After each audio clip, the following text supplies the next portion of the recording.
All day dripping in black Saint. Pull up in the fat Matt Black Range. I've been living my life in a fast lane. I'm a gang mate Spartan. Come through dripping in black Saint garments. All black, everything blacked out. Hoodie in a blacked out wig with blacked out.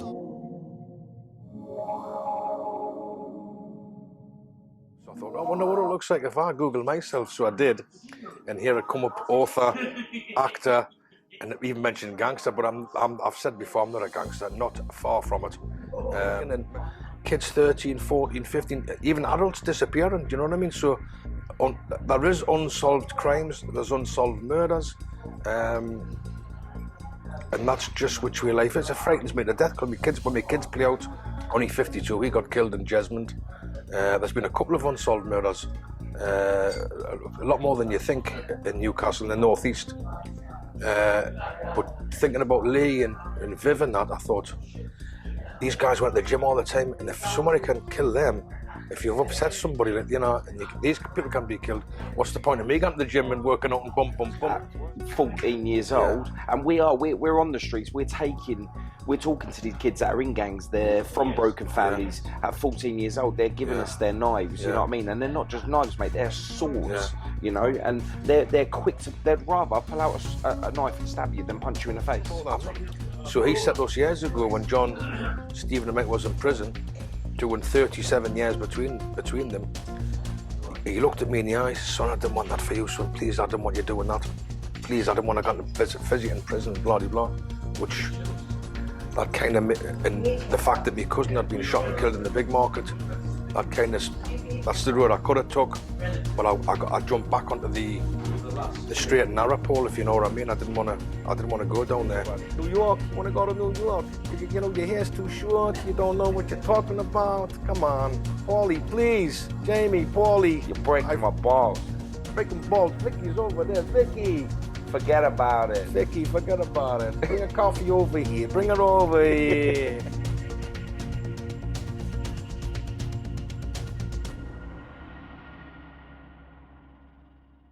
And we are live, as promised. Tony Syers, part 2. Well, I thank you so much. It's a pleasure, mate. mate. What pleasure. An extraordinary place you've got. Is this in your locals or something? Not really local, but I'm quite friendly with a lady who's manageress. Does a bit of friends and family discount. Yeah.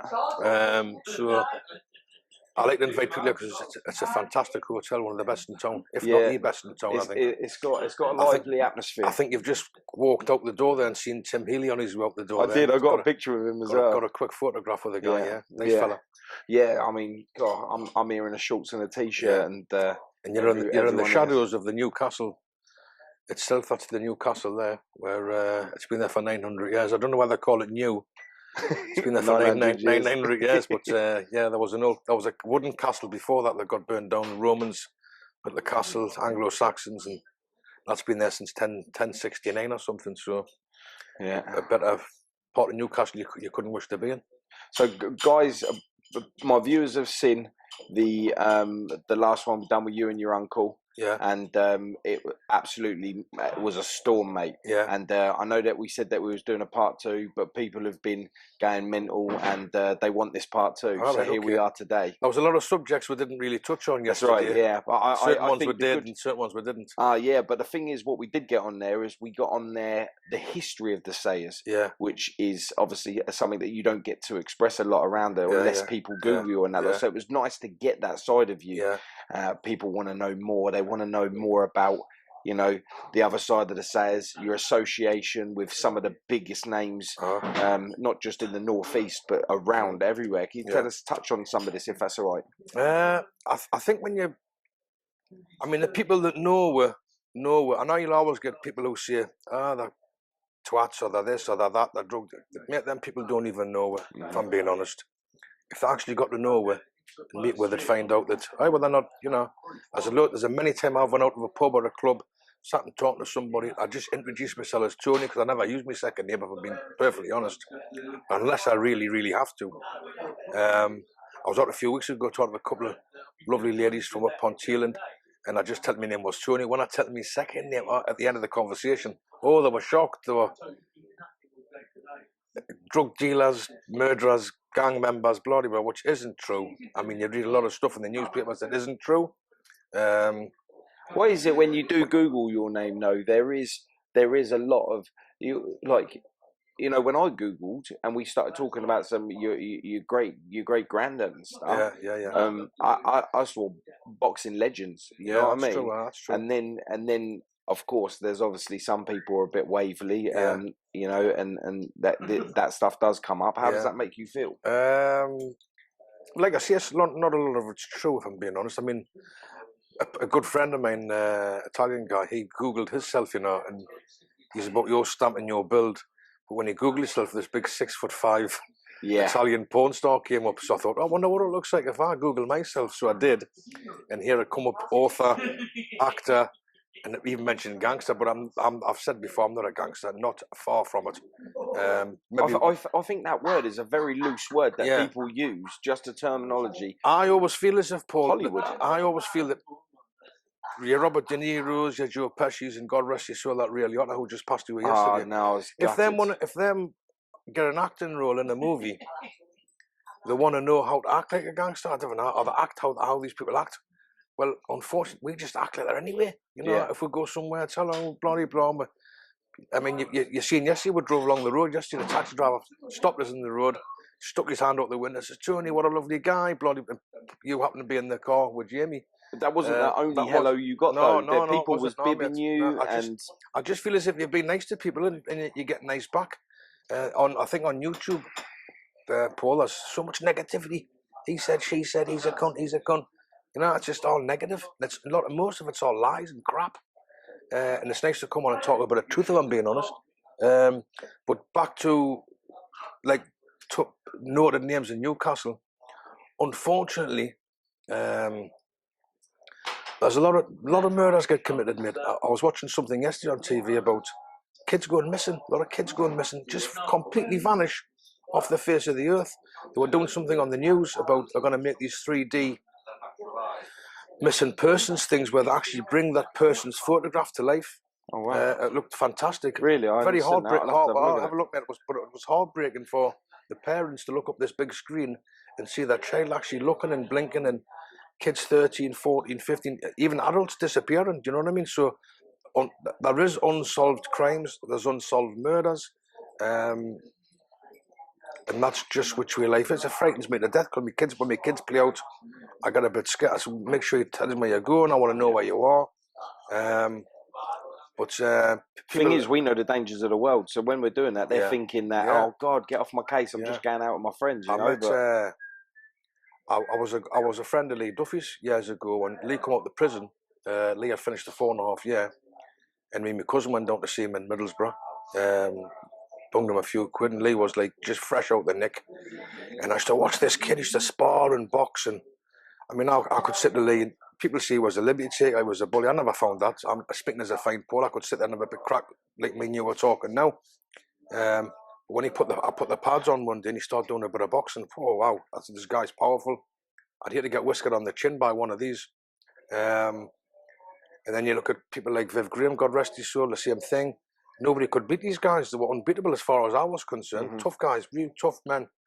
And I knew Viv by sight and spoke to him a couple of times. I don't even remember me, but he was a nice fella as far as I was concerned. Family man, didn't start any nonsense.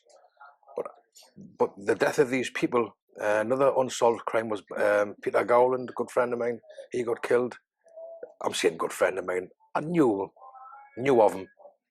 Only 52. He got killed in Jesmond. There's been a couple of unsolved murders, a lot more than you think in Newcastle, in the northeast. But thinking about Lee and Viv and that, I thought these guys went to the gym all the time, and if somebody can kill them, if you've upset somebody, you know, and these people can be killed, what's the point of me going to the gym and working out and bump? Well, you always have this, mate. You always see that these people that keep themselves in shape normally are dying natural causes, or you know, if they're involving themselves in the crime, it is.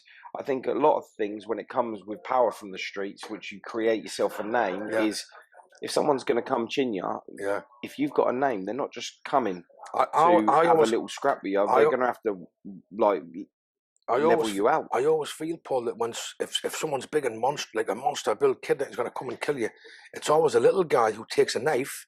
Yeah. Or a gun. He might be 5'6" and he's puny and just come past. You know, so they can just come past some, they can stab you to bits, and That's what happened with my brother, mate. which is awful, mate. It was the weakest, most fragile man I've ever seen in my life take one of the most powerful men I've ever had from me. So therefore, what that taught me, that fear, when you put fear into somebody, they do it's either fight or flight. They can either retaliate, which clearly it's happened with your brother, God rest his soul, but it's just not nice, mate. So then you start looking at life in a different way. Like I say, with unsolved murders up here, certain deaths, certain people getting killed, it's not nice, mate. And I fear for my children when they get up, you know, and I say, oh, don't get involved, that's somebody's kid. And I find as I've getting older, mate, I become a lot more emotional. I get upset at certain things, you know, like watching certain things on TV, them kids being killed, or, you know, little bands getting murdered, stuff like that. You know, it's awful, mate. I don't think the world's a nice place to be in at the minute. Did you ever feel like when your name has been created to such a high power that eventually, well, at the time that things are being done, maybe not just you, but family members and stuff, that the name becomes so powerful that it's not you that suffers the consequences, it is your children? We didn't make the name powerful. It's not us who makes the name powerful. Like you've just said there, when you lived in Sunderland, the name carries, the name carries, the name carries. I never want that. When I never ever wanted that. I don't think any of the family wanted it. And it's not me who got the name up there, do you know what I mean? I mean, I went to work for a lot of years, fruit and veg. I always wanted to retire when I was 50-ish, rather than be able-bodied and try and enjoy me latter life. But unfortunately, fortunately, I've got 2 kids now. It's my daughter's last day at school today. She's going to go to college in September. But I've got my youngest boy who's 13. He's got a couple of more years at school. I kind of worry for them as well, you know what I mean? Because there's a lot of people who don't know the name. I mean, back in the day, the Cray twins got away with a lot in the East End of London. Would they survive there now, Paul? Nah. I wouldn't have thought so, mate. You've got Somalians, you've got people Albanians, and them wouldn't give a shit who you are. Well, they're growing up in a world where Somalians, if you're a thief, they then just tell you off and throw you in jail and chop your hands off, you know. Correct. So here, some people like the Crays, or even the Sayers, or any of the other big names that are out there, they just wouldn't last 2 seconds here because there is a kid at 14 years old, and we're on the streets. We're talking to these kids that are in gangs. They're from broken families. At 14 years old, they're giving us their knives. You know what I mean? And they're not just knives, mate. They're swords. You know, and they're quick to. They'd rather pull out a knife and stab you than punch you in the face. I'm not really sure that's a good. You know, this knife amnesty thing, and that's kind of a good thing. But you can go to the pawn shop, Paul, and spend the knicker. Spend the knicker and go and buy a set of knives. So really, what's the point of handing them in? A kind of. Do you know what I'm saying, mate? It's not. I don't know. That's such a good thing. I mean, having knives lying around, and I mean, I'm bang against all that. Years ago, people used to have a straightener. Get up and shake each other's hands. But when I was a kid, I'm talking 50 years ago. But that doesn't seem to happen anymore, mate. I think people today are so scared of getting beat and defeated. They think that that's a bad mark on your name. And a lot of people in the travelling community, they're the same. They don't want to get beat. It's like a humiliation towards the family if you get beat, which, you know, everybody gets beat, don't they? You know what I mean? Even Muhammad Ali got beat, and he was the greatest. You know what I mean? Everybody gets beat. Everyone has their off days, mate. That's correct, yeah. That's correct. And when that happens, you talk about the travelling lifestyle and that. Like, you do a lot. You go every year down to Appleby, didn't you? Yeah. Well, we used to, years ago, mate. I was born in a house, and we spent a few years in a trailer years ago. We lived at Hertford Bridge when the camp was just nothing there, mate, if I'm being honest. There was a shed and there was a tap. That was for everybody to use. But old William King, he was like the spokesman for the travellers. They actually built a camp further over on the other side, which is the camp today, and it's been remodernised over the years. But we spent a lot of time in a trailer, my mum, and because my mum and dad went from Barras street trading, they got a shop in the Granger Market and a shop on the West Road. My dad had to kind of declare himself, pay tax, and join society. We bought a house in Bentink Road in the West End. Lived there for about 10 years. Happiest times of my life, from about 12 till I was 22, something like that. And then my mum and dad moved back in a trailer for another 25 years back at Hertford. For 25 years, so I had some fantastic memories, met some fantastic people. on the camp. But years ago, you could travel to Musselburgh, which was a fair, a trot fair up at, then was Bosel's, Newton St Boswell's.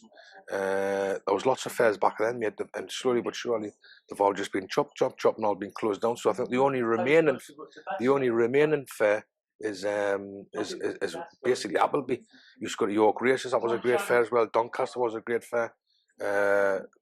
But as I say, mate, now it's just Appleby, and my Frankie loves going out because we're trying. He's off school for that particular week, and we're trying to have the build up, and you just meet family and friends and people like that, you know. And even so, they're trying to do away with that, Paul, as well. I've done an interview with Ed Stafford. That's the guy I was telling you about for Channel 4. Yeah. And he was living with the travellers for 60 days or something. I was talking about this last night. Yeah, that's correct, mate. He also done the homeless for 30 days that's correct, as well. Mate, and he saw the prejudices that were against the travellers. Yeah. Appleby Fair, because they're trying to do away with this one now. They're going to try and make it law that if you get stopped in a lay-by with your van and your trailers and bits and pieces and all your work stuff, the police can actually take it off you.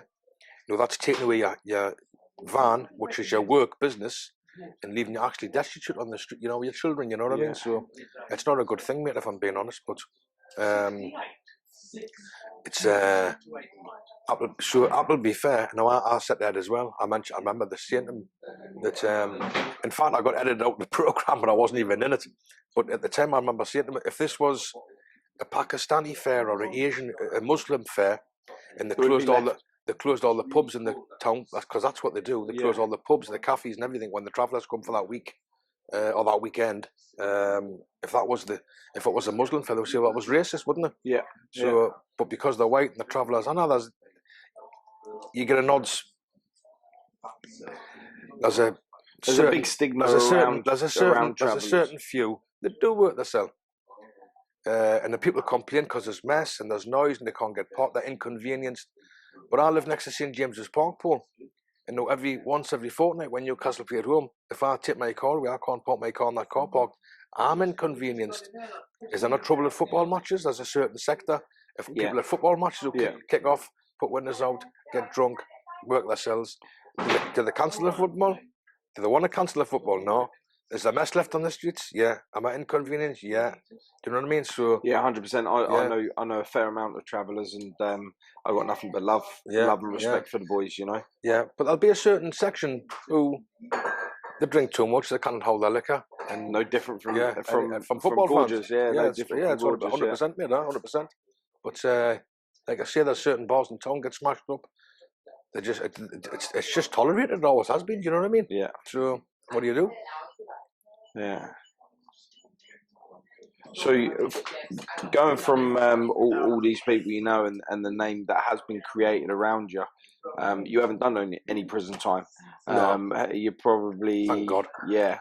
So, I mean, you haven't done any prison time. So when people are looking in and they put your name down there, like you say, when people turn around and go, "What's your name?" and you say Tony, and they go Tony, you say Sayers. People are like going, "Oh my God, I've seen it with my own eyes." You know, it's because my cousins were in prison, Paul, and because of your family, I took days off work years ago. Go to Whitemore, Parkhurst, Full Sutton, to name but a few prisons up and down the country to visit my cousins. Actually bumped into Black Panther one day, Don Nielsen, when he was in there, little fella. He was on the same landing as our Michael. But when my family was in there, see, my dad was in prison when he was 21. Silly theft thing. When he was 21 back in the 60s. And his dad passed away at my age, which was 56, 57. He passed away, you know, and I could see how much that really, still to the day, my dad, and he's 78, he's had a stroke, but it upsets him today to even talk about that. So he said to us years ago when John, Stephen and Mike was in prison, doing 37 years between them, he looked at me in the eyes, "Son, I didn't want that for you, son. Please, I didn't want you doing that. Please, I didn't want to go to visit in prison, blah, blah, blah." Which, that kind of, and the fact that my cousin had been shot and killed in the big market, that's the road I could have took, but I jumped back onto the straight and narrow, Paul, if you know what I mean. I didn't want to go down there. I actually had a bit crack with I read Chris Lambrioni's book when I go on holiday. I take a book with us and read Donnie Brasco once, and I read Chris Lambrioni's book, cracking read. And I could read in this book how much he upset his dad, because his dad died when he was an old fella, and he had to go and visit his sons. There was 5 or 6 brothers, Jimmy, Nicky, Tony Lambrioni brothers, and they got nicked for that, for sticking by the Cray twins, I suppose. But what good that done them anyway? None. But how much it upset that old man, and the family. His mum died, and it was upsetting. So I idolised my father and my mum, and thank God they're still with me today, and they're still alive. And, that amazed me. The last time you said that your parents are still together. I mean, I've got so much to be blessed for. Oh, 100%. I've got 3 fantastic sons and a daughter. I'm really blessed, man. I count my blessings. So to have pocketfuls of money now, that ain't the be all and end all, Paul, if you know what I mean. It's to have your happiness, and you go to the town, have a cup of coffee with you. I can do someone a favour, make a phone call. I said, can you put Paul in this hotel? It doesn't cost me now. You absolutely really set us up with this place. It just goes to show just how extensive people respect and love you, mate, because you literally made a call, booked me up within seconds, and I was just like, wow, this guy has got some movement up here, you say about the shooting and that lot with your cousin. How did that affect you guys as a family? Because the reason why I ask is not because I'm trying to dig in to be nosy. I lost my brother, and when I lost my brother, because he was also murdered, it had such an effect on me, that I feel like my family has died. It's not the same. Like my mum's different, my sisters are different, my stepdad had a stroke. Like it really truly affected my family. What was it like for you around that time? Really, really upsetting, mate. Upsetting. It makes you actually sit down, take stock of your own life. Do I really want to be doing this? Because me and Frankie, we weren't just cousins, we were best friends. He was a bit headstrong. Best fun in the world, Paul. Really, practical jokes, joking along. Really, really funny guy. Me and him used to click all the time. We could have a crack and take the piss out of somebody else, but in a nice way. It wasn't bad. It wasn't bad. Yeah. But for him to, the whole scenario around that, Paul, which I don't really want to go into, but it was tragic. It was just tragic. It was tragic. And it was so upsetting that it actually made me change my life. Like I say, Frank was a fun-loving guy, but he was a villain. Now, I think we talked about it yesterday. Can you be a villain and be a good guy? Well, I know loads of villains who are proper good guys. Yeah. Good guys. They wouldn't steal off an old woman, or they wouldn't, you know what I mean? Holding doors open. Yeah, of course. Please, thank you. Does that make you a good guy? Maybe it does, I don't know. But when someone's skint, and them have had a touch to you, they'll bung you a couple of quid, help you out, you know what I mean? Help people out. Because that's what like I was. Like a Robin Hood statue. Yeah, in a way, mate. And I'm not trying to condone being a thief is a good thing. Please don't pick us up that way. Because it doesn't work like that. But if you can be a villain and be a good guy, there is that kind of thing. There used to be them guys years ago. I don't know if they're still around now. I'm not. Really I haven't seen many. No, I ain't seen many. To tell you the truth, I think if I go back to my street days, and I was to redo it all now, I wouldn't even bother, mate. I really wouldn't even bother, and I don't know why the kids are following this new trend that fast crime and fast and short-term respect is worth life and death. Not that I condone what the Cray twins done, because it was awful, and I would hate to be living somewhere where you were being terrorised by somebody. But what I liked about the Cray twins was the dress sense. It kind of fell in with the mini skirt, the England win the World Cup, the Rolling Stones, the Cray twins. It kind of fell in with that 60s thing when I was born, which I thought was a great thing. But my advice to anybody, I mean, when you see these kids today who call themselves gangsters, they've got these masks on, they've got black hoodies on, they've got big fucking knives in their pockets. They look like hoodlums. They're not well got. Yeah, they're not liked. If you're walking down the street, people. I'd hear my mum walking down the street and see these people, and you think, fucking hell, do you know what I mean? It's kind of scary now. It's not the same as it was back in the day. I think way back when you put a face to every hard man and woman there was out there, you could put a face to it. Yeah. Now, people. Excuse me. The only way you'd see the face of anybody is when the police have caught them, Mhm. which is almost straight away after Yeah, a crime.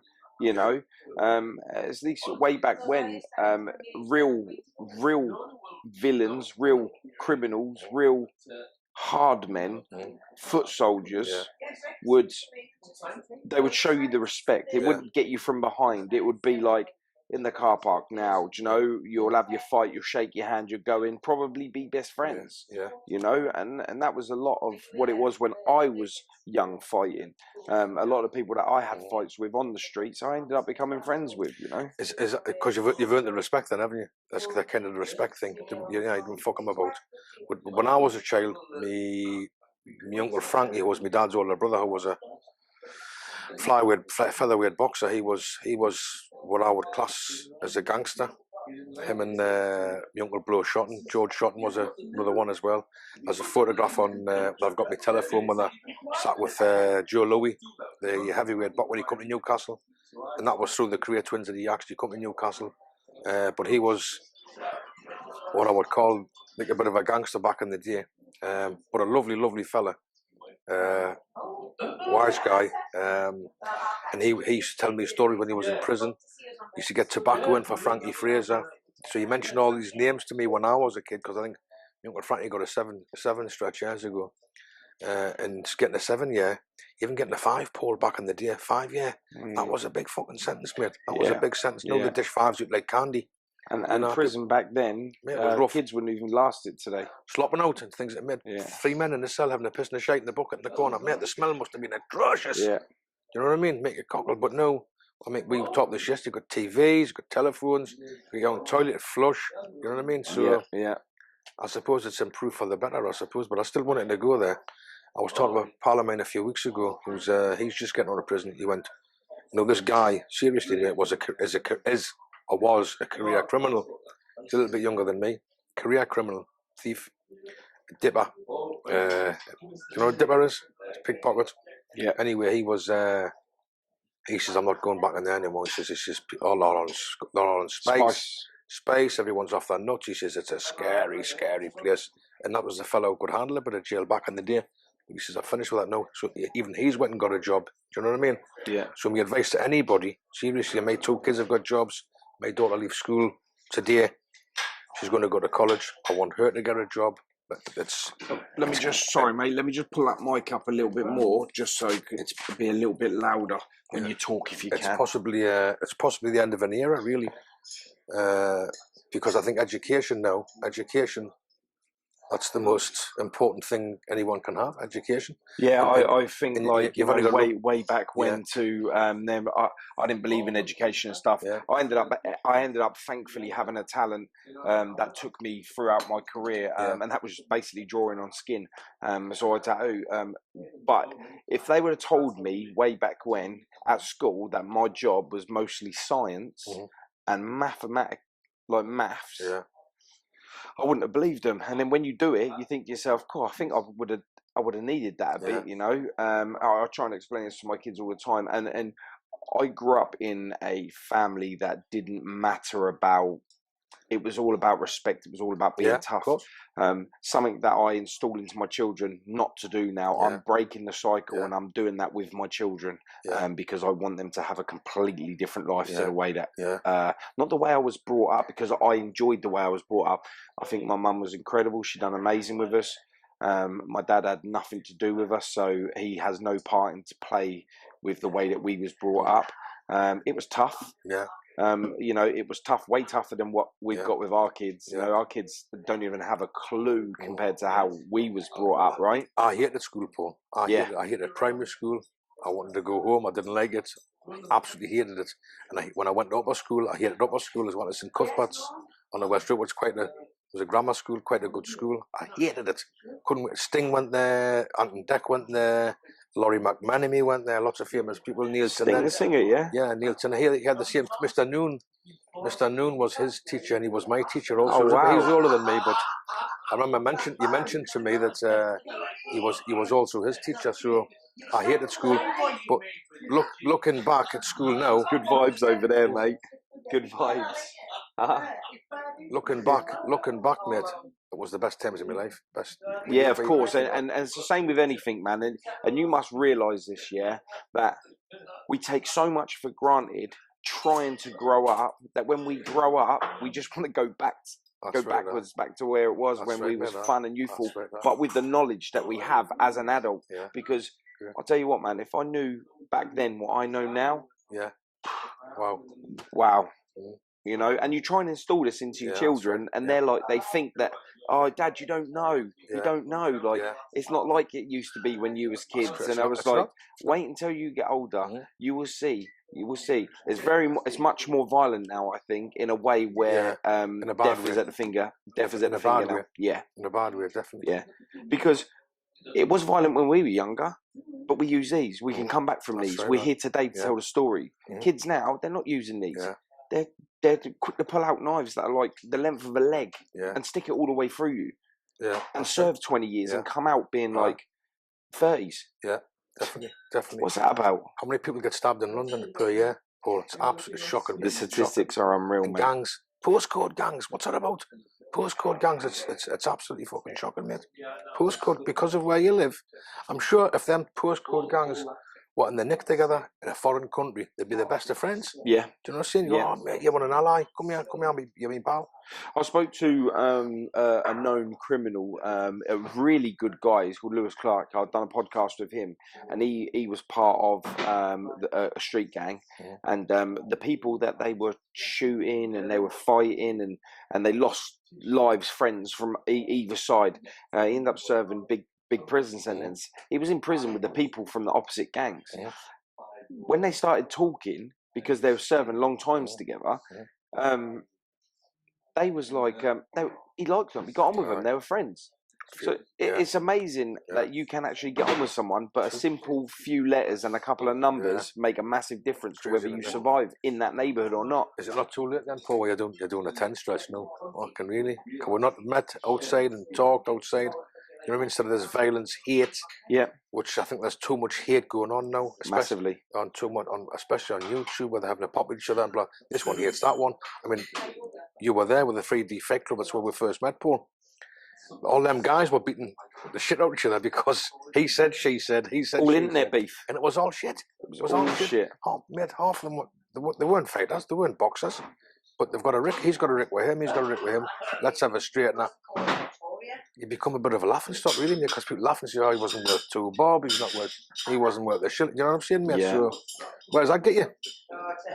Notoriety for the wrong reasons, I suppose. Well, I think so my channel, right? I set it up. We're on the YouTube platform where we're creating awareness.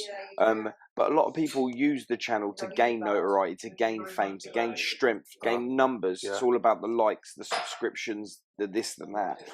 I went into it totally different to a lot of people. I'm not saying that I'm the only person, because there's loads of people that do what I do. I feel like with me, I went on YouTube to be able to press out the message of awareness of of pain, trauma from this. And there's people like yourself that are on my channel that have got a serious name for themselves where you just wouldn't mess, and the respect that you've got, you won't get that with kids anymore. Like, we when you say it's serious respect there and people won't mess with you, that's probably true, because if I wanted to, but I don't. If I was a troublemaker, one of them calls fucking trouble, and I've got to pick the telephone up and say, well, I want me to give me 2 sons, get him, and get 20. I could, mate, I'm not bragging or bullshitting. I'll get 20, 30 men there immediately. Do I want to pull them out of bed with their wives and put them through the trauma? So, mate, I'm not that kind of guy anyway. Unless it was really something really, really serious that happened, maybe I could do it, but I wouldn't.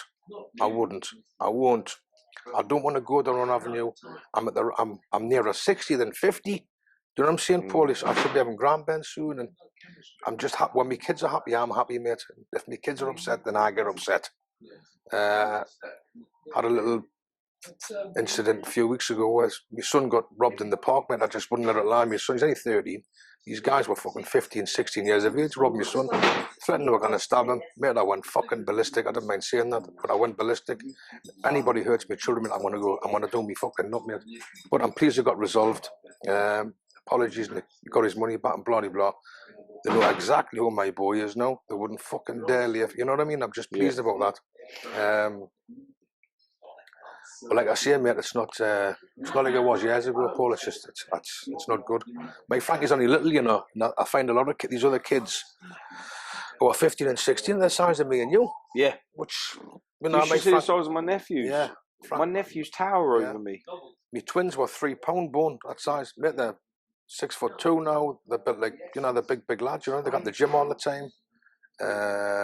It's a new generation Definitely, mate, of young men now. I don't know what we got fed in the 60s, but whatever they're getting fed now, mate, that everybody's massive, but I was just tiny. Fertiliser they put in the food, probably, mate, probably. I was just tiny when I was a kid. And I was a very small kid. Yeah. Very small kid. I'm only 5'9". No, on a good day. That's not every day, but on a good day, I'm a good 5'9". If you're walking on your tiptoes. Aye. I was shocked because I thought it was 5. I always thought it was 5'7". Went to the hospital. She says, "Do a weight and it's thingy test." Well, the oldies get She says you're 5'9". I went, really? I couldn't believe it. I went, wow. But I think now, mate, as I get older, I'm getting expanding that way rather than. But I love history, Paul. I love history, Newcastle. I know we've been even standing outside. You're pointing at things, saying, "Aye, I've done a lot of videos, especially during lockdown, mate. When I got furloughed, I thought, I need to get out. And the weather was beautiful, so I've done a few walks and a few talks. I was walking and talking at the same time, up and down here. I love going when you do there. the accent. And I just pointed out some things. And there was a couple of guys from school, old schoolmates, who turned around and said, "Tony, I never knew that." And to be honest with you, I never even researched anything. That's honest. I just knew that street was there and that street was there. I think Mosley Street here in Newcastle, I think I told you the other day, Mosley Street in Newcastle was the first ever street to be lit by electric light bulbs. The first ever trains, locomotive number 1, was built just up the road there, made by Robert Stevenson. And in fact, I just learned last week there, the guy who invented windshield wipers was from Newcastle. You did say so that. It's crazy, mate. It's crazy. You don't really realise what's on your own doorstep, you know. There's a tunnel under Newcastle as well. There's loads of tunnels. I tell you, there's one across the road there, but there's a tunnel under Newcastle that goes for a couple of miles. Oh, really? Yeah. And during lockdown, mate, I was walking past. And the guy had the door open. I says, "Oh, what's your name?" He says, "Peter." I says, "Peter, that's my dad's name. I remember that." He said, "Do you want to come in?" So we've got a guided tour, mate. No way. Yeah, for free, mate. I took a video. If you check out my Facebook, it's there's a video of it, you know. So, mate, it was dead interesting. This tunnel's 200 years old. It was. But they do tours, mate. It's 15 quid to get a Brelet went for now anyway. It was fantastic. Hasn't been used since the war, since 1940. Mate, I'd love to get down that tunnel. 1945, mate. Fantastic, really interesting. Oh, I'd love to get down that tunnel. Really interesting, mate. Aye. Class. It was built for the coal, take the coal down, because Newcastle's famous for its coal. That's what we're famous for. And it brought a lot of wealth to the city, Paul. So all these lovely buildings you see. Do you have family that dealt with the coal mines and what have you? No, not really. Never coal miners. There's always been street traders, mate, if I'm being honest. Like I say, Paul, I was telling you yesterday, we come from a family of hawkers, street traders. Yeah. That come from the East End of London. So we kind of fetch them trades to Newcastle. So we start working the streets of Newcastle, kind of giving people what they wanted, fresh fruit and vegetables. Amongst other things, but that's which way it was back then, mate. Yeah, like I say, it's all completely changed now. Albert's retired last year. In fact, it was when COVID started. That was Albert out the trade. A lot of people now just that they're doing deliveries with fruit and vegetables straight direct to your door. Yeah. You know, it cut out the middleman. Years ago, you could buy a bit of gear in town, a couple of carrier bags, then you're on the bus, and then you're home. That's all heavy. That sounds now like a they're lot trying of to deliver food by drones and pay on your card. Yeah. Like I think it is sad that we are slowly losing the history because Tesco vans pulling up, Paul, at your door. There's your stuff all paid online, so you don't even need to come out the house. Yeah, you don't need to come out the house. But the thing is, when they do that, they're losing the heart of the UK because 100%. If I was to go down and buy fruit and veg off the stall, you've got the geezer shouting. Yeah. You can't shout anymore, Paul. Hello, what? You can't shout anymore. Really? No. You can't shout anymore because people live above these buildings. That's another thing. You see, all these little things. Hurry up, lovely. That is the heartbeat Yeah, of the UK. Yeah, it's all slowly but surely strangled down, being taken The away English from us. language is the first language of the UK. Cockney runs right beside it. Yeah. Cockney was from the street traders Yeah. and the port traders. Yeah. You know, Yeah. this is where it comes from. Yeah. Everything is slowly being forgotten. Well, the word slang, you know what slang means? Go on. Slang, when you speak slang, Yeah. apples and pears, stairs. boat rates, bloody blah, Yeah. Or pint of Nelson. kettle. Slang, kettle, yeah, Yeah. kettle and, was it? Is kettle? I like your kettle. Yeah, lovely Yeah. kettle, Lovely yeah. kettle, that, yeah. Kettle and hob. Kettle It's and a hob, fob, yeah. because it was a fob chain then in your pocket. Dog and bone. Dog and bone found, yeah. Slang is secret. Put the two as secret language. Put that together, see a slang, secret language. Ah, And I it didn't was- even know that. yeah, I didn't know yeah, that one. Well, there you go. And you've learned something new today, bruv. Secret language was, and it's shortened to slang. So that's where the word slang comes from. Ah. But my favourite slang word was, it's all down to Larkins. If you ever watch these black and white films and Ealing comedies with my favourite ones, Two-Way Stretch, Bernard Cribbins, David Lodge and Peter Sellers, they're in the nick together and they actually escape to do a robbery and get back in the nick. Funny, it's really funny. And he says, "Live, it's all down to Larkins." So what does Larkins mean? I also meant larking about. Yeah, It's for that, for nout. Yeah. Larking about for nout. But it wasn't. So when last time I spoke to Fred in London, Fred phoned me, I says, "Fred, what does that mean, Larkin?" He says, he says, "Well, there was a lord years ago, a lord called Lord Larkin, and he owned loads of houses and people worked for him. And when he went in the local pub, he bought everybody a drink." So, yeah. He says, and when Lord Larkin had a few beers, he went home. People used to say, "Give us another pint of beer, give us another pint of Larkin, another pint of beer." And say, who's paying for that one? He says, "It's down to Larkin," which means they got it for nout. So I thought it was a great one, that one. Down to Larkin, Lord Larkin. Larkin. Lord Larkin. It's down to Larkins, mate. Down to Larkin. That means you got it for nothing. But interesting, really interesting. I love it. I love the history of the East End as well. I've done a. Well, you got family from the East End, didn't you? Yeah, probably. Well, not that I know any, Paul, to be honest with you, but that's where we're from. We're from 43 Skidmore Street, which was in the East End, because I've got documents at home that my grandfather and brothers and sisters, their brothers and sisters, were from the East End of London. So, but like I say, it was 43 Skidmore Street, Mile End, where they lived. They went to school there, and they moved up here in 1914. I can only imagine because of the First World War. Maybe it's the first Blitz when they were chucking, because Zeppelins come across London, they were chucking bombs out. Maybe they got away because of that. I'm not too sure. But my grandfather, like I say, died in 1964 when my dad was in the nick, which wasn't very old. He was 50, 56, 57, my age. And I asked my dad, "Did you speak Cockney? How much did you speak? Was he Geordie or did you speak Cockney?" He says, "He only spoke Cockney when he swore." So when he lost his temper, Yeah. And apparently he called everybody Babby. "All right, Babby. I call my kids, come here, Babby." That's a northern thing, though. Yeah, that, Babby. Come here, Babby. I call my kids that. It's my daughter. Babby, I call anybody that. He was a female anyway. "Come here, Babby." So I made it interesting. But I probably do still have family down there that I probably don't even know about yet. That I don't even know about. Hopefully, one day you'll get to find out. But Maybe this family tree. I knew your uncle turned around and was saying that he'd done a bit of that ancestry. Yeah. You Yeah. never know. Someone Yeah. that, from your family might do it down there, and that's Yeah. how you link up. That's how I Yeah. got in contact with a long lost uncle of mine. All right. Okay. We're going to see him in Cornwall in a couple of months. So, All right. Okay. yeah. Lovely part of the world, Cornwall. Yeah, Nice I part haven't of been the there world. before. Lovely. But you know, throughout, you know, you've got a serious working family and that, like, and Yeah. you've got this again, this name that you've gone on, but yeah, you're just a lovable guy around here, Yeah. mate. People Mate, are loving you. we are from a huge family, if I'm being honest, a real big family. But 99.9% of them, we've got doctors. We have got doctors. I mean, I was talking to my niece a few weeks ago. She's qualified. She's a doctor, PhD. She's only 25, just passed PhD. Beautiful looking girl. She's a qualified doctor. My two sons work offshore. They're the gaffers at what they do. They've got men that work under them. Albert stood on his pitch for 50 years plus. On his pitch, selling fruit and vegetables. You know, I've worked 90% of my life. I worked in a glass factory, Tyneside safety glass. I worked for Ciccarelli's ice cream place. I worked Peter Mayer's fruit and vegetables.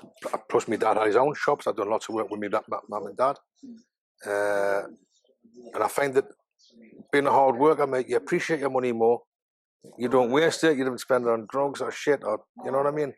You kind of look after it more, and you can spend it on the right things, and you can sleep in your bed safely, Paul. If you haven't got the old bill coming knocking on your door, 6 o'clock in the morning, giving you a hard time. Do you know what I mean? Yeah, because a lot of people don't realise that when you are committing the crimes and you are getting yourself somewhat of a name, is the paranoia that comes with it. You know. Yeah. You've got, you're worrying that you hear a noise outside, you're up at the window and stuff. I mean, you've allegedly been accused of several bits and pieces, didn't you? Allegedly, yeah. Allegedly. Tell us any about any of this stuff. Just they weren't. I mean, because you're a sayer that's got a hell of a name, but never been to jail. You know, and I've been arrested a couple of times, but they weren't for very serious things. If I'm being honest.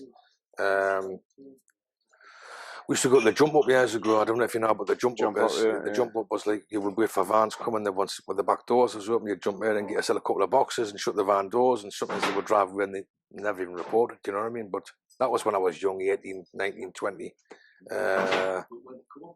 Stealing cigarettes and stuff like that. It wasn't alreadys and stuff. You know, it was never. It wasn't big time, Paul. If I'm being honest, I mean, a lot of people rob banks and post offices.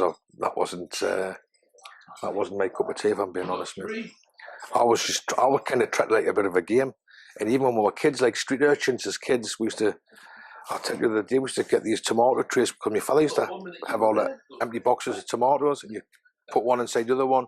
You take to the green market, you get yourself 4 and 5 pence each for them. But everyone in the market used to save them as well. So there's a couple of old guys used to save them, and they'd have them big piled up.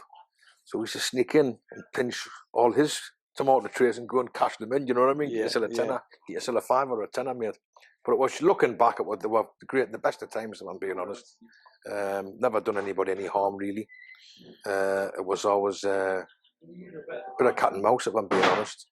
Did you have anyone that you'd seen and you thought to yourself, that is a serious guy? Lee Duffy was kind of that, you know. Yeah, a lot of people from the northeast all do say Lee Duffy. Yeah, Lee. I mean, if you were in Lee's company and you come in and someone was 6'4", stood over there, never said a word to him. I think it was an alpha male thing, Paul, where you were just going, come here, I mean, how about joining him? So it was bosh. He'd spark that fella just because he was big and he was there. You know, wow. I think that's when you met. It was a similar thing when you met Brian Cockrell. Brian's a lovely fella. I know Brian. I've done a podcast with Brian. Brian's a nice fella. Emma's a lovely woman, his wife. Yeah, she is really lovely. We had them up here. We had a meal one day and we're talking about different things. But I think when Lee met Brian for the first time, it was like challenge, bosh, into him, fighting. And when he seen that Brian could handle himself, it was like, oh, well, listen, hand out, shook his hand. And like you've said before there, there's a kind of respect thing comes between the pair of them. So I think Lee turned Brian to the dark side, where Brian become a bit of a naughty boy, going on taxing people and taking things off people, which I mean, Brian's the same age as me. Yeah, he's a big guy, mate. Even stature now, like he's a big guy, mate. Yeah. He's like 6 odd foot. That's right. But you can tell he's a man. Do you know what I mean? The real deal. Abnormally strong, Paul. Yes. He was abnormally strong. He pick cars up and move cars. Or Stevens tell us about some things he used to do years ago. Abnormally strong, mate. But a nice guy, really nice guy. I've got a lot of love for Brian. Yeah. Hope he gets well soon, because I know he's been. Yeah. He's been struggling with himself a little bit at the minute, but I'll tell you what, he's all up here still. Oh, definitely. He's up here still, and do you know what? They were absolutely amazing hosts. We went to their house. Yeah. Absolutely love them. They we invited them out for a meal and that lot, but they were doing a live that night, and they said come back on your way through. We ended up getting so waylaid with podcasts. Yeah. You see how late we finish, you know. Yeah. And they can kind of drag on, can't they? You know what I mean? They can. You say drag on, but I like it though. I like it because when you start finding since doing these podcasts, say if I'd have seen you at the 3D event, which we did, and we'd had half an hour with each other, like sitting at the table having a laugh and what have you, having a little interview and stuff where we. You know, they can see it on the one of the videos that we've got on YouTube. That was all we would have known of each other, unless you'd turn around and said, "Hey, what's that Paul like?" And then you'll get, "That's me," and then build up. I like this because you get to find out someone, and then you get to forge a relationship that's longer than 15-minute meet and whatever anyone else has said. Do you know what I mean? And it's really nice because the time I get with you on camera, goes out to all of the viewers, all over the world, literally all over the world, and they get to see the real you because we've got it down on camera. This is your legacy. This is your story. I never, when you asked me, Paul, when we met in Manchester, I never thought of it. When you says, because you asked me first, we do a podcast. I did, straight away. I says no. I said, I know you. I said, I know. You go, how do you know me? I said, I used to live in Sunderland and I heard your name and your family name. And I said, I want to do a podcast with you. I thought I had a story to tell, Paul. But when I went to him and thought, because he gives you a card, he says, if you change your mind, give us a ring, blah, blah, blah. And it was only after a couple of weeks that I actually lay there one day. That's right, yeah. You give me a call. Maybe is that, because I thought I haven't done any prison time. I've never been lifed off. I'm not from a broken home. So I think I'm unusual in the fact that I've had a fantastic upbringing. I've had fantastic parents. I'm from a family that's pretty staunch, stick together. But we're hard-working, mate, hard-working. So I think people tar with a brush of, they've been to prison, they've done this, they've done that. Well, I didn't. Do you know what I mean? And my family members that did go to prison, it wasn't always, the police didn't always do their job correctly. There's been a lot of bad things what the police have done. Biggest gangsters, they say. Withheld evidence, put evidence in, probably getting fitted up and things like that. Absolutely terrible, really, when I think about it. So any normal person, Paul, would have got compensation for it. I mean, some money.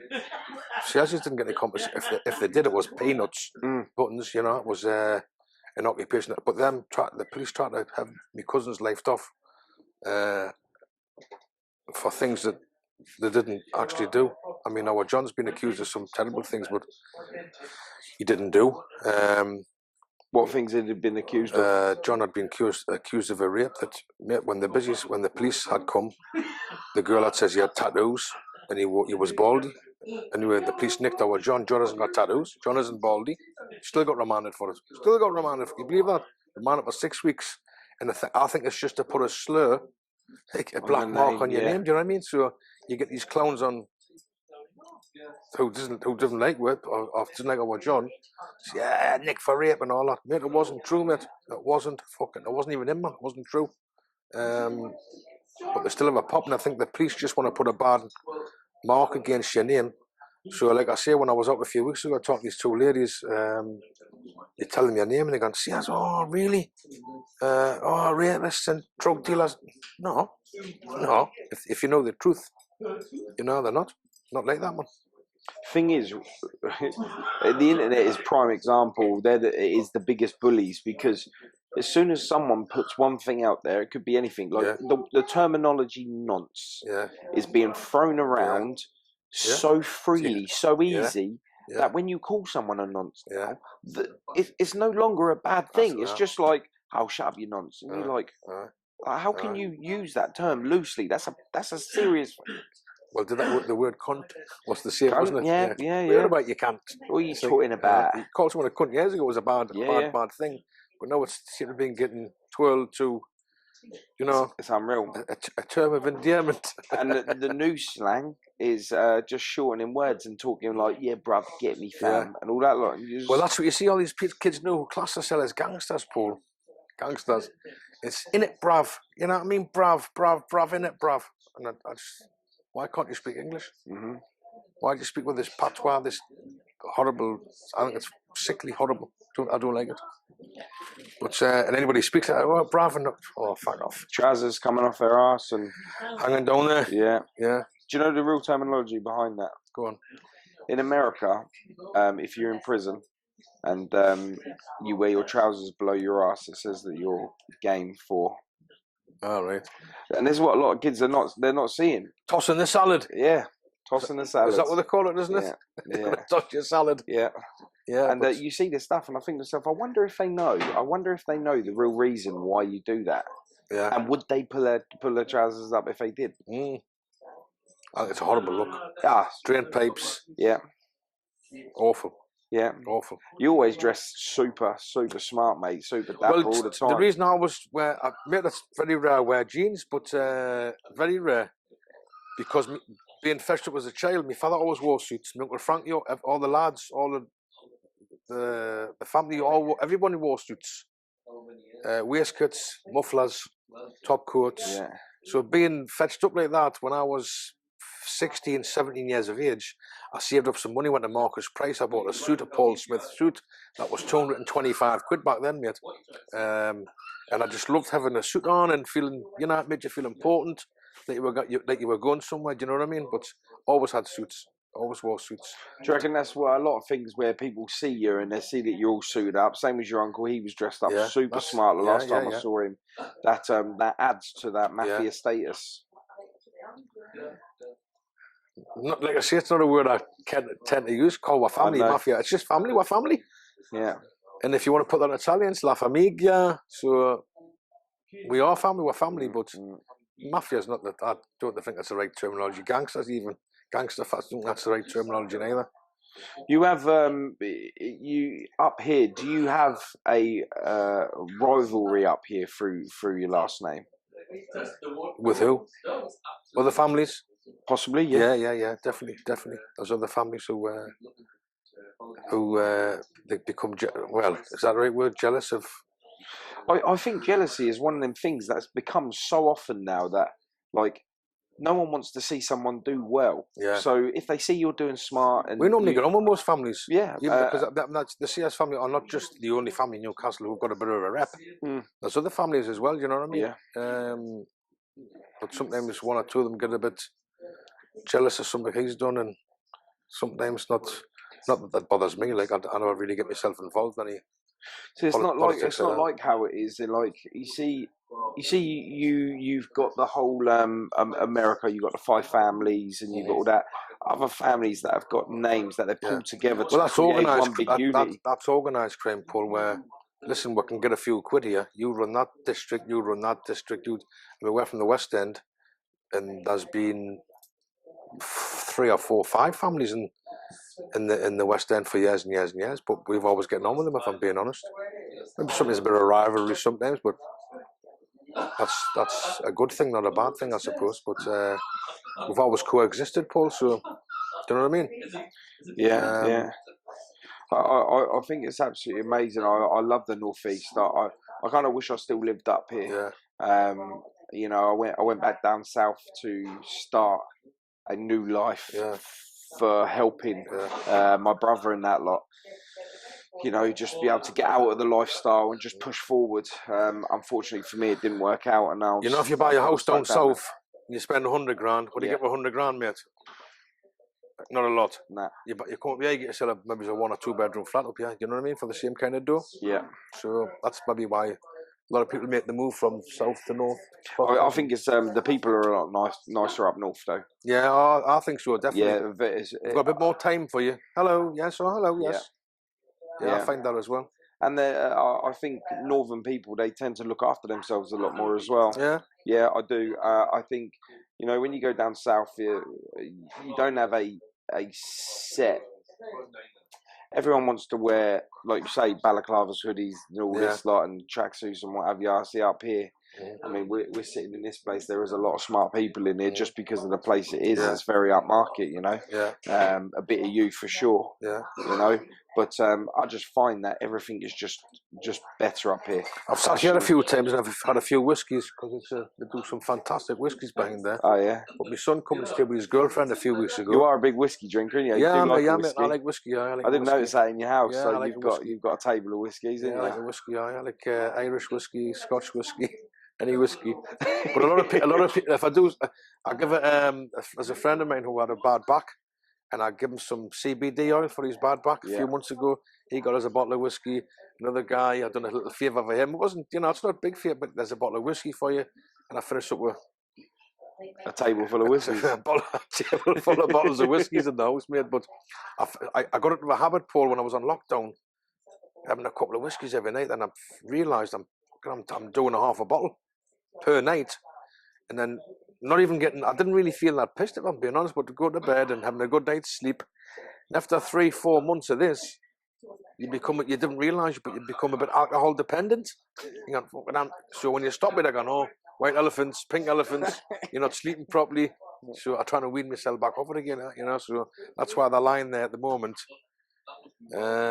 dormant. So I know we've done a small video before in your car talking about you being in films, and there's many people that I've spoken to. I'd like to be in films. I know, and there's people that I've spoke to, and they've said like Kevin Lane. He left me a message last night. I let you listen to it, and he said he's definitely coming up. He'll be up here in August. Okay. He's definitely going to come see you because he's got nothing but love for you because you went all the way to London for him. I did, yeah. And when he comes up in August, he's definitely going to meet up with you. Yeah. And he wholeheartedly turned around and said that guy needs to be in films. Yeah. Maybe I could play him in the film, maybe, yeah. You imagine that? That'd be all right, wouldn't it? give me a little, give me a bit of Kevin Lane. Kevin Lane? Yeah, that's right. He's just like that. He's week getting interviewed, didn't he? Yeah, that's right. Yeah. So the screw come in and I done him. That's what he said. I was watching. I felt like I'm here with him. I was watching the night. It was a good show. That was. But he's a good speaker, good eloquent. He's eloquently spoken. I've never smart. Yeah, I've never sat with a man like I have Kevin, where he's got the aura of a true man's man. Yeah. And the ability to be able to get his message across is great. Been through the mill. I think that guy's been through the mill. You can tell. He has. I think he has. And also, I also think that the system has messed him up so much that he's on a mission to clear his name. Yeah. And I will stand toe to toe with Kev on every step of his journey to help clear his name. I thought Noel Smith come across quite well as well. He was a good speaker as well. He got fucking 11 years. Done 11. Yeah, Razor. 11, yeah, Razor. We I podcasted Razor, and what a gentleman he is. Yeah. You know, I could sit and just listen to Razor talk. Most people who've done Bird like that, mate, they come with they're mentally unstable or something, or they're on medication. I think Noel's all there as well, though, mate. 60. We done him just before his 61st birthday, and he's there, mate. Yeah. He's there mentally. My cousin John's done a lot of Bird as well, like same as like Kevin, and he's just proper switched on, still mentally there. Doesn't take drugs, doesn't drink. When he was in the nick, it was just training all the time, you know. So I'm pleased to see it. Yeah, Kev still trains hard. Yeah. He still trains hard. He's in very good shape. Yeah, good. Very good shape. Excellent. When he told me how old he was, I didn't believe him. Yeah. You know, he's got. I went to his house. He's got a lovely house. His wife is his girlfriend is absolutely lovely. Yeah. She looked like she was a really good cook as well, mate. Excellent. So yeah, I've got a lot of love for them. Brilliant. A lot of love. Yeah. Yeah, they live down the road from where I grew up. All right. Yeah. Oh yeah. Yeah, crazy. When I was down that way, I was there. I was driving past, and I was like, "I'm from this end." I was driving. I was like, "I swear I'm from this end." Yeah. And it was just so much familiarity. And he lived down the road from where I grew up. I went down to London with it was my friend Jerry, and Ramal. Ramal. Big heart of them guys. Yeah, Jez and Ramal. Them told me about Kevin's plight a few years ago. And it says that he'd been recalled back to prison for something. Yeah. Anyway, I went down to London on the Thursday, and lo and behold, he got out. He went on the Friday, and he got out on the Thursday. So he was actually on his own march. Yeah, that's right. We went to Downing Street, and we walked from Downing Street to I wanted to go to that march, but I was actually away. I was away. think I was on holiday for that March, but Ramel and Jez, they were at the Blind Beggar with us at Whitechapel when I was podcasting Michael Emmett, Brian Emmett, and Maureen Flanagan. That's correct. And I spoke on the telephone. Yeah, because you was the little spoon, weren't you? That's right. That's correct. Yeah, that's right. Hell yeah. But I think there's a do there next week. I think there is. Mate. Oh, is it a charity one? Yeah, in the garden. Is that Maureen's? I'm not too sure, mate. I'm not too sure. I know Maureen does a lot of stuff there in the garden. Yeah, she does. For NHS things and stuff like that. That's right, because she had cancer, didn't she? That's and correct, she's a survivor. That's correct. And I wish her all the safe in the future, like just with best wishes with her being in remission and stuff. Yeah, definitely. Maureen, love you, girl. Yeah. Who's your daddy? I said that to her, and she went, "Who's my daddy?" Yeah, lovely woman. Yeah, sent me a lovely book. I read the book. Do you know what the book was like? It was like being in the film Legend, but it was instead of being from her point of view, it was from Maureen's point of view, which I thought was great. Really, we spoke good. about that in the podcast actually. Her podcast is coming soon as well. Actually, by the time this one comes out, her one would have been out. So you should get a watch on that. It's going to be good. Excellent. But she talks about.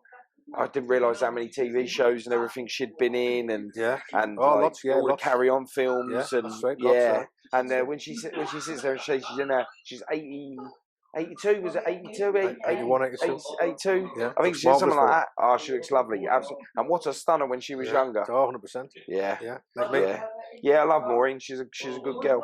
But, you know, I was down there with Michael Emmett and Brian. I've done a double podcast with them as well. That was absolutely amazing. But I love Michael to the point where I call him me dad. All right, okay. Yeah. When I've been to a couple of charity do's at the Beggars, and I've met some proper stand-up people. Some nice. You go there and you meet people who are cut from the kind of the same cloth as what you are. Yeah. You know, they're not blaggers or robbers or. Some of them are, to be honest with you, but just straight real people. Yeah, but they're proper people. They're proper real people, you know, which I quite like, Yeah, absolutely amazing. It's a good environment now. I actually do love being at the Blind Beggar. To be fair, good people, good stuff, good people. Yeah. So, what would you say to people, kids, that are looking at you guys as role models? I think looking at you as a role model today. You know, you haven't been to jail. You're like, mate, I've been lucky on that score, to be honest with you. But I idolised my mum and my parents, if I'm being honest, and I didn't want to upset them. Mate, when my dad actually sat me down and says, "Tony, I don't want you doing this. I don't want you doing that. If you need any money, please let me know." Blah blah blah. From being a little kid, he took me to the markets, and he just keep your eyes and your ears open. So I was to watch how he spoke to. Salesman. I mean, you have Covent Garden back in London. We had a similar market up here where the guy used to come in pallets of strawberries, peaches, and stuff from all over the country, all over the world. And I just love the banter with the. So I nearly got veered away down that path. But like I said, my cousin got killed. I kind of went, well, says that wasn't really for me. And that just goes to show how, because that was over something really stupid. It was tragic. It was very hard for me to take. So God knows what it was like for his two daughters to take and his mum and dad. I mean, you don't get over something like that really, because I haven't really. There's not a day goes by really, or a week goes by that I didn't think about it, Frankie. Just tragic, mate. So my advice to any young kids today, mate, seriously, do your exams. Just take your exams, because education is the most important thing you'll ever have. Travel, Paul. If you can travel, that broadens your horizons. You see how other people live. When I left school, I must admit I wasn't that well educated. I loved history and I loved geography as well, funny enough, and I could speak a bit of French. I got a diploma in French. Not that I can remember a lot about it, if I'm being honest, because it's like 40 years since I was at school, but I get by with a bit of French. You know, John was in Marseille years ago, and my camper van got burgled, and all the gendarmes was in the. Oh, and John says, "Go on, speak to." May speak to them. May speak to them. So I says, someone's burnt something. Something like that. The toaster's gone off. But I had to go and speak to the gendarme, mate, about the van getting rubbed. Rubbed, mate, aye. So that was an experience as well. What a great time. Hamburger. An hamburger. Hamburger. Hamburger, sir. That's what they say, aye. But I mean, I had a good time. But like I say, geography, history. I know German. Yeah, do you? Yeah. 9. What is your name? What is your name? Only Fools and Horses, granddad. What is your name? What is your name? That's right, and a little bit of German, funny, and a little bit of most languages. I'm being honest, just enough to get by. Yeah, I'm a little bit the same. I've got no qualifications whatsoever. Couldn't talk if you get to see and yeah, 9 inches. No, that was a bit German there, but I made just I kind of when I left school, I kind of educated myself a little bit, you know, reading, believe it or not, reading newspapers and reading what that word meant and what that word meant, and just reading all the time, because I felt as if because you played a lot of truant from school, I should have been there and I wasn't. I wanted to go to work with my old man. I actually went to court for that. There was another court case, that one, where Mr. Milburn, who was the WAG man, the people from off school, truancy officer, and I got sent to court. I don't know why I remember this, but it was December the 2nd. I had to go to court with parents, and there was like a panel of teachers there, and they had me in there, and they says, "Why didn't you like school for?" So I tell them I didn't like the authority. They were teaching you algebra, Paul. I thought, what have I want to know with algebra? I think that's actually done now. Mate, algebra, what the we are wasting. Algebra, I think it's done. They were wasting my time teaching me algebra. I didn't get it. I never got it. X equals Y equals Z. Who fucking gives a shit? Yeah. Your man told me years ago, if you can read and write and add up, because that's we had foot jobs. Read and write and count money. And count money. Yeah. You can leave school. So I kind of done that. And when I went to school that year, in front of this panel of judges, whoever they were, at the Civic Centre, I had says, they says, "What do you not like about school?" So I don't like it. I just didn't like the teaching us algebra, and I didn't like it. And all right, they says, "Well, what do you do when you're at school?" I said, "Well, I don't go around pinching car radios or hubcaps off cars, you know." I says, "I'm in the market with my old man." I said, "Help him." Well, "Oh, really?" "All right, okay." I was 14. They says, "What day? What's your best day at school?" So I say something like a Tuesday or something. Well, go to school on the Tuesday and just get that mark. As long as you go one day a week and let the world know that you're still alive, you still exist, we'll start with that. So eventually, towards the last couple of days, the year or two of me schooling, Paul, the kind of letters in the late 70s, just go one day a week. I was very similar to that. I was so naughty at school that kind of regret it later on, Paul. Oh yeah, do you know what? But then again, I think to myself, do you know what? I've survived well, but I've got heart and I've got instinct, you know. Yeah. So like I can survive in this world with the trade that I have, because I'm drawing on people for a living, you know. But if I never had that, I would be regretting that I didn't do a great deal, you know. But I love my history, Paul. I read a lot of history books. I've watched a lot of stuff on YouTube about history. Lots of things I've like educate myself on. Do you know what I mean? Because people say, "Oh, you're quite knowledgeable about the history, and you're quite knowledgeable about this," because I wanted to learn about it. You know what I mean? That's like self-taught myself when I left school, because I kind of regret it, because I think of all the school photographs you have, I think I'm only on one. Oh really? Which was, and I wasn't. I don't think I was on any. Which was, I was in the second year, mate. I used to hide from the school photographs, not because I was naughty, it's because my school uniform was the cheapest school uniform of them all. Everyone had like proper blazers and that, and I had a knitted V-neck one with a polo shirt. You know? Was it? My son goes to the school now. They wear a maroon jacket, shirt and tie. But when I was there, like I say, my dad used to wear suits and ties, so I used to love wearing this. But all the other kids hated it. I like wearing it. Yeah. See you, Charles. God bless. I'm going to call in. See you. Take care. Bye-bye. Bye-bye. Yeah. Hello. Very official there, mate. Yes, I know. I'm being quizzed. Take care, Charles. God bless. Bye-bye. Good out, mate.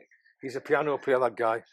And this is exactly how I've been spending time with Tony over the last couple of days. I've had people that are just like, that they want to say hello, they want to say goodbye, they want to show that they know Tony, and that is respectful, mate, isn't it? Yeah, very much so. It's really nice. It's a shame everyone isn't like that, because you'll get some arsehole who'll go. Oh yeah, 100%. You always get one. 100%. You'll always get one, but you just, mate, if people are nasty, I tend to just if they're liars or shitbags and tell lies or whatever, they're not nice people.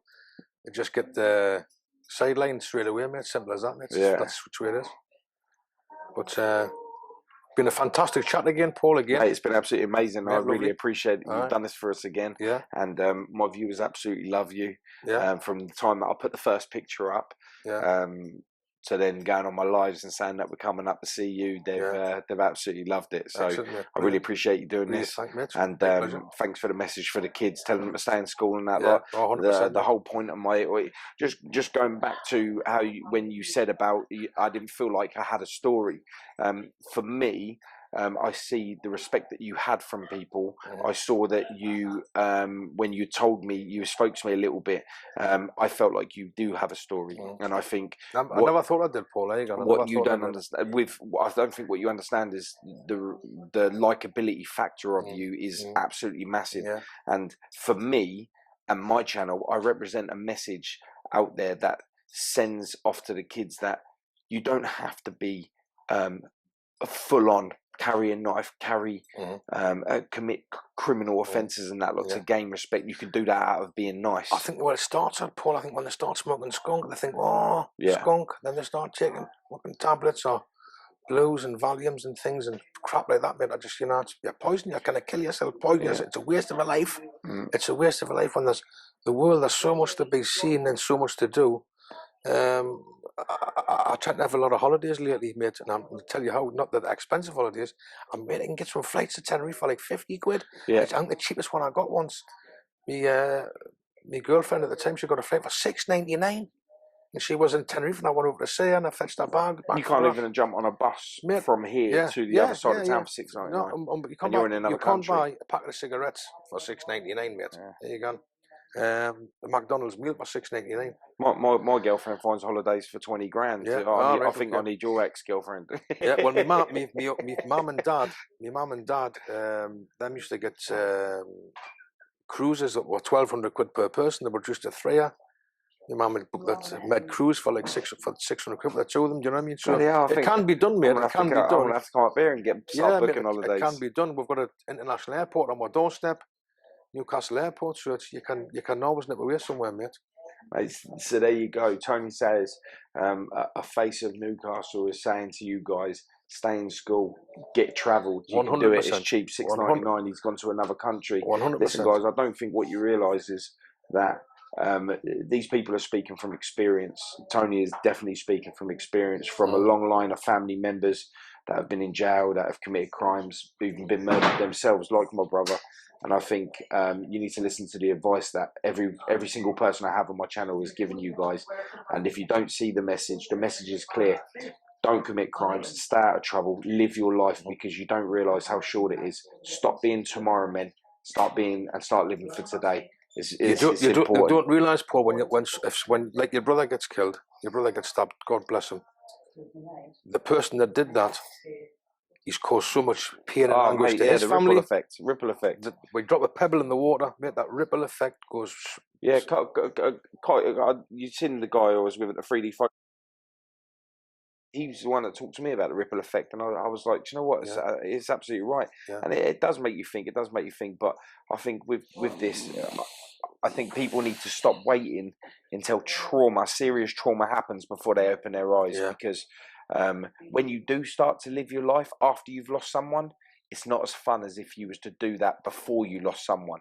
You understand? Because you only changed your life in the way that you are because of trauma, because of loss, because of pain. I think if you wake up and realise it before it's too late... Your heart's broken because you've lost somebody, but that person, his heart's broken because their son's killed somebody, which is just, it's awful, mate. It's just not nice, man. It's not nice. And it could have been avoided. It's terrible, mate. Like I say, these gangs and postcode gangs, mate, this is all new to me. I learn new words every week, mate. It's vlogs, blogs, doxing. I heard it last week. Doxing. What's doxing? It sounds sexual. No, it's not. It's apparently it's giving someone's address over on YouTube. Oh, is it? It's doxing. I never heard that. Is that what they call it? It's called doxing, giving someone's address. Well, there you go. And you've learned a new word. Because I only learned that last week. I thought, what the hell is that? This is the new slang we've got, like doxing. Because when we used to say apples and pears, it rhymed with stairs. Yeah. How does doxing sound like I've got no idea. Your address on the internet? I've got no idea. I've got no idea. I don't get it. Like, I think I'm getting old, mate. Yeah, that's what it is. I think I'm getting old because at least when we said something, it rhymed very similar. We are getting old, mate. Yeah, that's what it is. Time waits for no man. I hear that, mate. That was a good ending to a really good podcast. Paul, honey, mate, absolute pleasure, mate. No problem. Anytime, mate, Paul. Anytime up this neck of the woods. Love you, man. You got me telephone, haven't you? Of course I have. We FaceTime each other all the time. You give me your accents. Give us a couple of accents before you go. Just say we're signing out. Paul Stansby and Tony Syers out. This is Tony Syers and Paul Stansby signing out. See you later. God bless. I'm the New York one. New York. You want to go to New York? You know your hair's too short. You don't know what you're talking about. Come on, Paulie, please. Jamie, Paulie. You're breaking my balls. Breaking balls. Vicky's over there. Vicky. Forget about it. Vicky, forget about it. Bring a coffee over here. Bring it over here. So there you go. Good night. God bless. Good night. God bless.